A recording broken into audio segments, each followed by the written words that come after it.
What's up, YouTube? Welcome back to our channel. As you can tell, it's Christmas cozy. Yeah, and if you watch our last video, you'll know how that tree behind us got decorated. You would. You know, y'all love a good decorating video. I also love a good Dunkin's iced coffee these days. That's our not sponsorship ad. I'm trying to figure out if this is the right lighting for a girl like me. It is. We had something on our heart for this season that we're in, and it's all about setting boundaries during the holidays. Because y'all know when holiday comes around, people start getting in their emotions and their feelings and such. In so many ways. And you can be wondering, like, okay, what does this mean? Like, setting boundaries. And some of y'all may have never even heard of boundaries. I was one of those people that, like, the concept of setting a hard boundary, or it doesn't even have to be like hard boundary, was like something I had never heard of until probably like 4 years ago. I was like, I'm sorry, I can say no? And I'm the type that was setting boundaries for no reason. I'll set boundaries on you right now. I don't care. Like right now I'll set a boundary because I realize how important them things are. Setting the right boundary could bring you so much peace, eliminate so much stress in your life. You know what I'm saying? No, I don't know, but it's just like the lighting. I feel like I'm a snow angel, and like I'm a lot glowier, and I'm wondering if my neck is matching with my face, and it just doesn't feel like it's happening. It's going with the time of year, so you can feel like a snow angel because it's winter time. So exactly what Fedrick is saying, like what boundaries bring, especially if you're a believer or you're not a believer, it just sometimes can feel like, oh, that's so not Christian-like. And it's really just loving yourself the way God says to love yourself. And he is a God of order and boundaries and peace. And so we just wanted to like take the time to talk to you guys and hopefully help you in any area. Maybe the Christmas season gives you a little like angst. Yeah. And I know I've been there before where it just feels like every time it rolls around, instead of feeling cheerful and jolly and cozy vibes is all the things you see on Instagram, you're actually feeling total opposite, and you're like, no, not Christmas. And part of that just because there's so much people out there, and this may be your case, may not, but that have so much family traditions. Yeah. That were curated over the years, maybe when you were like a baby until now, and now you're an adult. You may be struggling because there may be some other things that you want to do during the Christmas time. And that was kind of our story, wasn't it? Yeah. Jaclyn and her family celebrates Christmas like it's never like been a celebrated. boss. You know what I'm saying? Like, no one celebrates Christmas on the level that they're at. Yeah. And that's cool. I mean, that was eye-opening for me because, I mean, we never celebrated to that degree. You know what I'm saying? Well, to the nth degree. I think that's the thing. And this is for like maybe even the newly married who you're coming across as like, and it's a pandemic, so it's a little different. Maybe your gatherings won't be as elaborate, or maybe you're not even going to gather at all. But for a lot of people, I think they are still going to gather. For us, like coming that time, because Fedrick was saying our Christmas celebrations like were deep rooted in like my dad and mom really made it so special, like, and so over the top. And I just I didn't meet Fedrick till I was 30. What was I? 30. So I met Fedrick when I was 30. So this is 30 years of going home to my family traditions. And just like, that is what Christmas was to me. And and it was a beautiful experience. Obviously. It was great and awesome. And so Fedrick came with some different things. And even while dating, he came to my parents' house for those Christmas. But again, he was always the outsider. So when we got married, Fedrick was like, looking in. He's like, I would really like it if... if we could like do our own thing Basically, your boy was like, hey, you guys have done Christmas so great as a family unit of 4 that I wanted to do something that was different just for us, our new family unit of 2. You know what I'm saying? So Fedrick was like, can we just us 2 celebrate this year? And I'm telling you, I didn't know how to handle it. I did not handle it. Yeah, I just thought the Grinch has come to steal Christmas from me. Yeah, because you knew you had to go and talk to your family. Well, and bring that up, because that was something that never was done ever in your family unit. Nobody's ever said, let me do my own thing. I would even have told my parents that I was going to go like on a ski trip by myself for Christmas. Like, Christmas was untouchable, basically. Untouchable. Yeah. So I just remember the panic and the fear, but I remember during that time the Lord really was very clear with me that He wanted me to do this. I had prayed about it and I was like, God, I can't do this. Like, I don't want to tell my parents that I'm not going to be there for Christmas. And it literally was like, I'm telling you, when I think about the most difficult things, I think as a recovering people pleaser, the look of my dad's face or just him on Christmas morning with I was thinking more about my dad than my new husband. And you didn't want to disappoint, right? And I didn't want to disappoint. For some reason it would be easier to disappoint you in the moment than I know that sounds so bad, but it's like we forget when we get married, we're leaving and cleaving to our husband. And that is, you guys become one. And so the Lord really was like, honor your husband in this, because he's been at multiple gatherings for the last 3-4 years.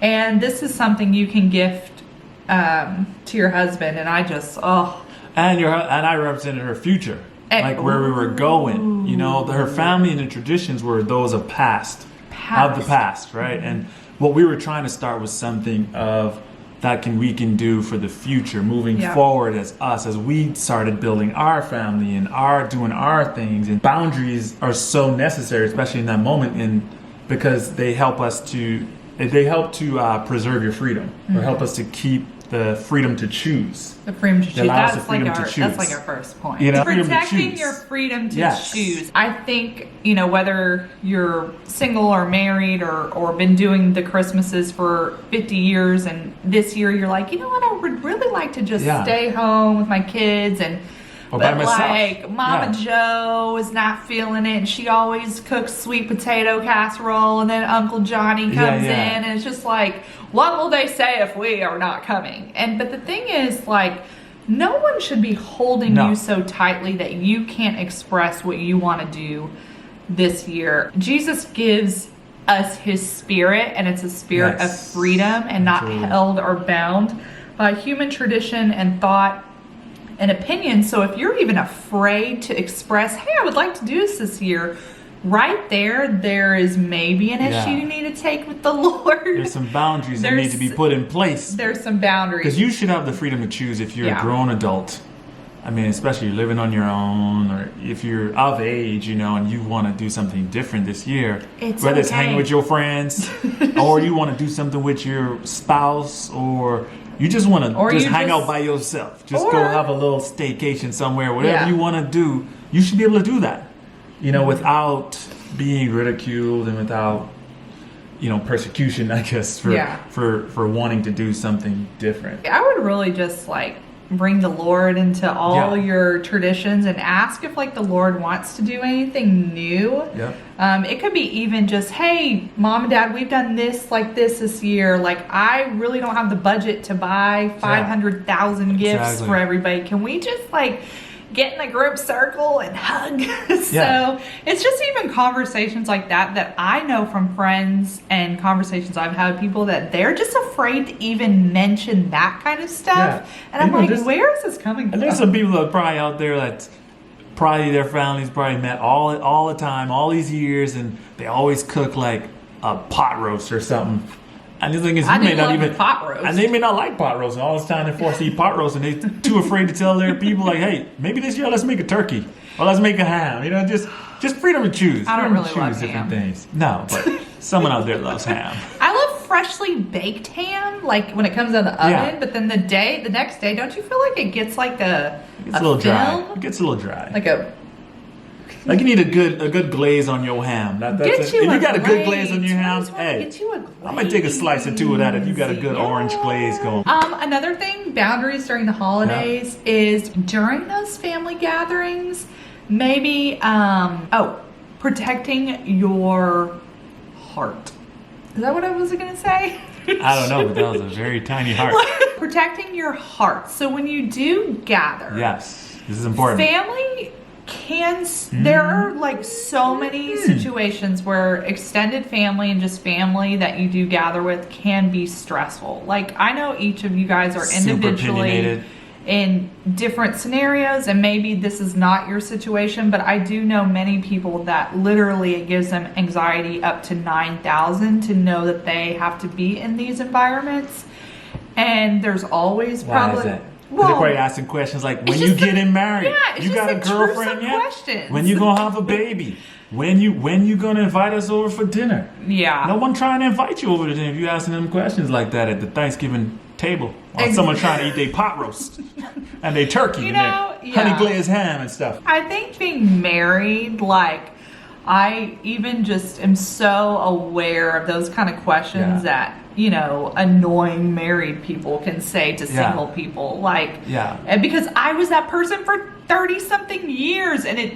Number one. It drove me... You ain't married yet? Nuts. You find somebody yet? Oh my gosh, I hated that question. Like, literally, why does every grandma have to say that? Like, when I become a grandma... It ain't just your grandma. Oh, it's not? It's your grandma, your ma, your pa, your aunt, your uncle, your little cousin that was married at age 20, and you're not 20. You're like, you ain't married yet. You know, everybody's outside. Oh yeah. My sister and I were like, of all the cousins, the last married gals on the block, and it just felt like everyone thought there was something wrong with us. Like every year, it was like, no sisters. They just ain't gonna find nobody, are they? Exactly. So protect.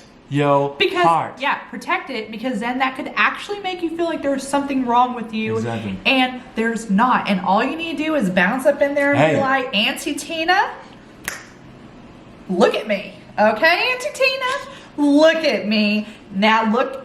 Okay, now I won't go there, Auntie Tina. I need an Auntie Tina. You want Auntie Tina to come? Like I should. I mean, Auntie Tina, where you at? Auntie Tina, she's always going to come with her opinions, yeah, okay? She will. She's going to come. She's going to say something about you, and then you're going to want to pop off, but then you know the Holy Spirit, remember, I've said this in videos before, the Holy Spirit come up and catfish your mouth.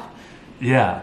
Hook it. But y'all, protect your heart, though. Just know, if anybody's asking all them questions, and it's coming and just you're giving dodge anxiety, it. just like dodge when you're it. trying to just get that sweet potato casserole, just, whoa, Auntie Tina's coming. And you know, there's another thing about this, too. If you're in a position where people are saying stuff and you know you're going into an environment that makes you not feel the greatest, or it could be verbally abusive environment, and you don't want that for your holiday, and you're entering that environment, just know you have also the freedom to leave.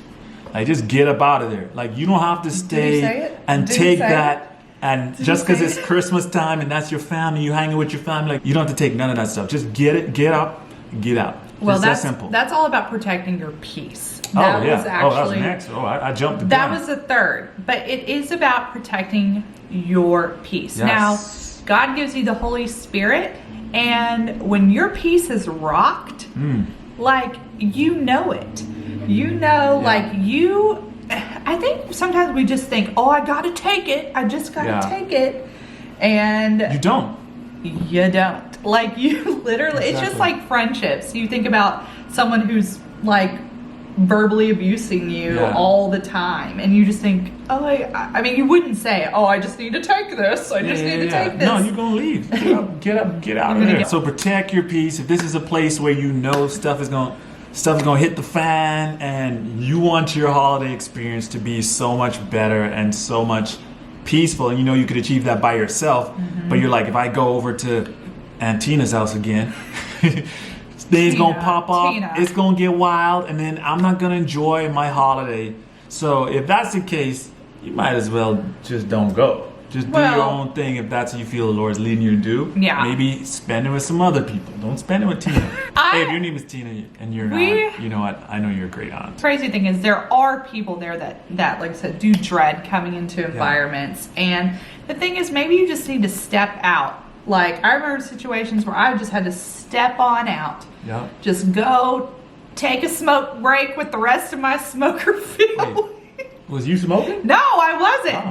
But I would be like, I'm gonna go outside now. Yeah, you just remove yourself. You remove yourself from a potentially volatile situation. Because it doesn't. I mean, so much. You just hear about this with so much drama during the holidays, and it just actually breaks my heart because the reason for the season is Jesus and loving on one another and being together and connecting and family and friends. And it just really, I mean, we're joking about this, but I know there are a lot of people that really feel some type of way during the holidays, and that's why we're here. And just knowing boundaries, just setting the boundaries, and know sometimes, like, if I get around cousin Sam, I'm just making up names, y'all. No, we coming for your cousins, your aunts today. If you just know that every time I get around this person, it's gonna make my blood boil, just maybe what's boiling? Your blood? Your blood's boiling? My blood's boiling. I'm just getting heated about this conversation. Because it's so serious. We know so many people like this affects, and this affected us. And the thing about it is that there's so many people that haven't put up boundaries when it comes to these holiday traditions and stuff, to where the holiday season is more about obligation than celebration. Because they haven't put up the boundary. So it becomes more of like, I'm obligated to do this. Yeah. And they're no longer celebrating the act of coming together and what the reason is behind, reason for the season and all that good stuff. Because they're just trying to like check it off, like, oh, I guess I gotta go do this because this is obligation. I gotta make cousin Sam happy. I gotta make Uncle Tina happy.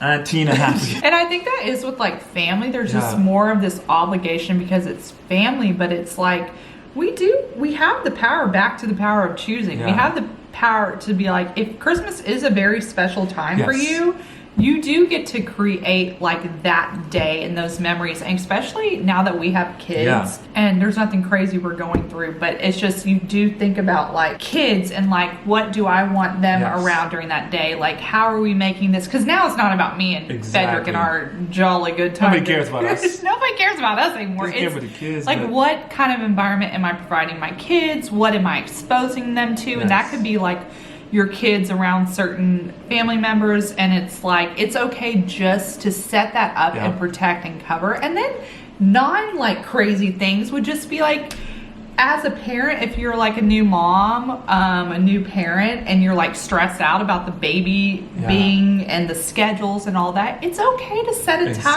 set a timeline and a like, I'm out of here moment. Y'all, this is a pro tip on the boundary. If you have a scene where you're gonna go to and you know it could be extended, but extending kind of puts you in a stress, just say, hey, I got 3 hours to be here. We're coming for 3 hours, but we have to leave at 12. Set that deadline, set that timeline, let everybody know.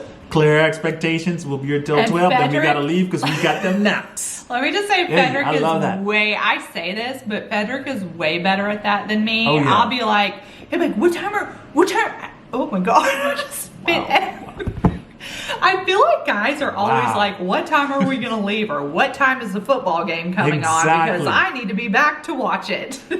Always. And then the girls are like, a get out of jail free card. At the end of the day, I mean, we just experienced this at Thanksgiving. We had Zane, no nap, Haven is off the schedule. Hit their limit. They hit their limit. At 4 o'clock, they hit their limit. And you know where your boy was at that point. Your boy was hitting that wrap it up, trying to wrap this up. Boom. And that is a boundary right there. I gave everybody else a look and say, hey, y'all, this has been great. We love y'all, but it's time. We out. So we had one more boundary thing we had to say, right? Yeah, the fourth one would just be protecting your mind. Yes. So during the holiday season, you're cozied up, you're at home, nowhere to go because COVID, and you're back to scrolling the internets. I would just say protecting your mind. If there's an area in your heart that you're just like, I don't know, whatever, sad about or hoping for or dreaming for, and you keep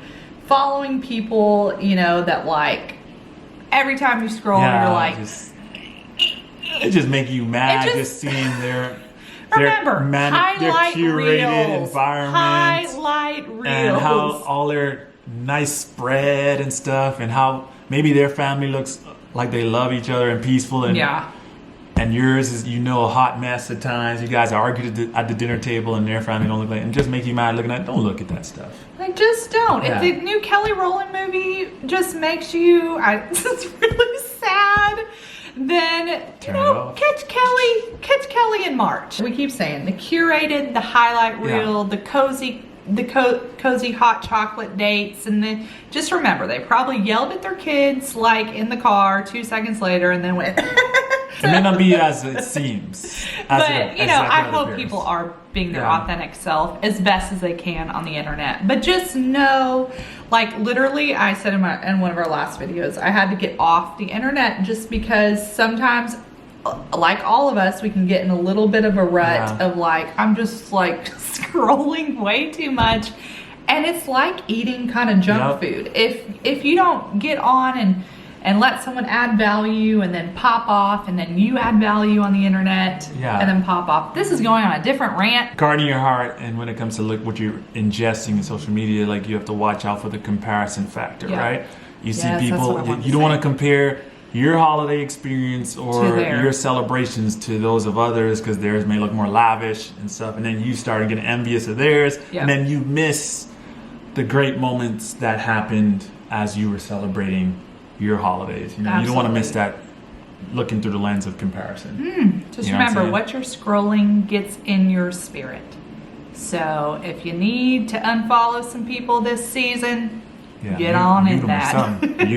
Anyways, I hope this was encouraging. Just, we wanted to put the empowerment back in you and know that God is for boundaries, and God is for hard conversations and hard decisions. Just don't fall into something because you're scared of doing something different or new this season. And guess what? It's a pandemic, so you have the best get out of jail free card you could have. You'd be like, hey, y'all, it's a pandemic. Maybe I'm not going to come to this soiree this year. It's a pandemic. It's a pandemic, as I always say. It's a pandemic. It's a pandemic. What can I do? It's so this may be the best year to start if you haven't done that and you wanted to do it for the last 10 years and you don't have the courage to do it. Use that as a This may be the great time to kind of slide that in there. It's a pandemic. It's a pandemic. Can't come. Sorry, it's a pandemic. And be like, ha, ha, ha, ha. What is happening with you? Y'all help him this season. I have no idea what that was. Thanks for watching this video. Hit that like button, hit that thumbs up button, subscribe, share this video with anybody you know that can benefit from it. And as always, see you next time. Yeah, same place. Bye. Bye.